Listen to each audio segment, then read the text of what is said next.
Good morning. আজকে যে অঙ্কটি করব এটি ক্লাস 9-এর সূচকের একটি অঙ্ক। বিভিন্ন পরীক্ষায় এরকম ধরনের অঙ্ক আসে। অঙ্কটা দেখলে এরকম মনে হবে যে খুব কঠিন অঙ্ক, কিভাবে করব বোঝা যাবে না, কিন্তু একটু মাথা ঠান্ডা করে চিন্তাভাবনা করলে এটা খুবই সহজ অঙ্ক, সেটা বোঝা যাবে। অঙ্কটি আমরা খাতায় করব, তার আগে অঙ্কটা কি আছে একটু পড়ে দিই। If x equal to under cube root 28 and y equal to under cube root 27, find the value of x plus y minus 1 by x square plus xy plus y square. অঙ্কটি এখানে লিখে নিয়েছি। x equal to under cube root 28, y equal to under cube root 27।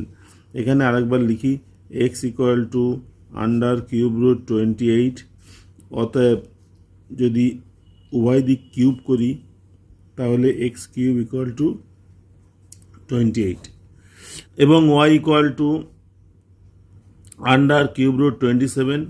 এখান থেকে আমরা ওয়াইয়ের একটা মান পেতে পারি, সেটা হচ্ছে 3, আর ওয়াই কিউব ইকুয়াল টু 27। যার মান বার করতে হবে সেটা এখানে লেখা আছে, কিন্তু আমরা এটাকে একটু সূত্রের সাহায্যে করব, এক্স কিউব মাইনাস ওয়াই কিউবের সূত্রের সাহায্যে। তাহলে এই মানটা বার করি। এক্স কিউব মাইনাস ওয়াই কিউবের সূত্র হলো X minus Y into X square plus X Y plus Y square. X cube minus Y কিউবকে আমি এখানে মান বসিয়ে দিই। 28 minus 27 equal to X minus Y into X square plus X Y plus Y square. এখান থেকে লিখতে পারি অতএব 1 equal to X minus Y into X square plus X Y plus Y square. এখান থেকে আমরা লিখতে পারি X minus Y equal to 1 by X square plus X Y plus Y square. এবার যার মান বার করতে হবে সেটা এখানে লিখি,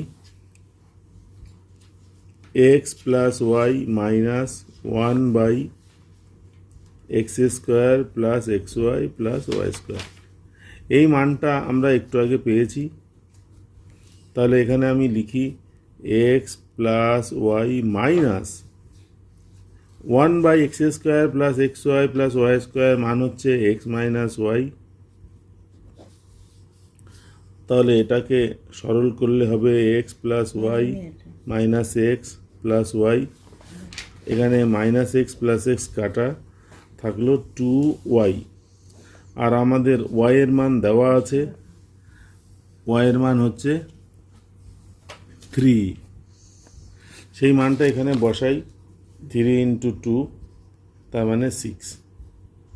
উত্তরের অপশান থেকে দেখা যাচ্ছে 6 আছে 1 নম্বর অপশানে। তাহলে এই অঙ্কের উত্তর হচ্ছে 1 নম্বর অপশান 6। আজকের অঙ্ক ক্লাস এখানেই শেষ হচ্ছে। পরের অঙ্ক ক্লাসে আমরা অন্য কোনো অঙ্ক নিয়ে আলোচনা করব। আজকের ক্লাস অ্যাটেন্ড করার জন্য সকলকে ধন্যবাদ।